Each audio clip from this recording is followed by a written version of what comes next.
How to log in into Amazon A to Z employee account. The very first thing you want to do is to head over to any of the web browser. You can head over to Safari if you are on your iOS device. Let me move into Safari. In here, in the source bar, search for Amazon A to Z employee account login.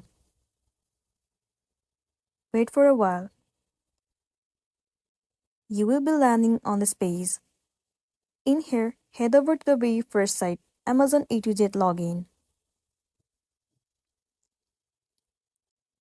It will lead you to this page. First of all, you have to enter your Amazon login. As in, you can enter a username and then click on login. You will land on this page. Once you can enter your user ID and then enter the password that you have created before. Once you have entered the login credentials, tap on login and you'll be logged into your specific account, and then you'll be good to go.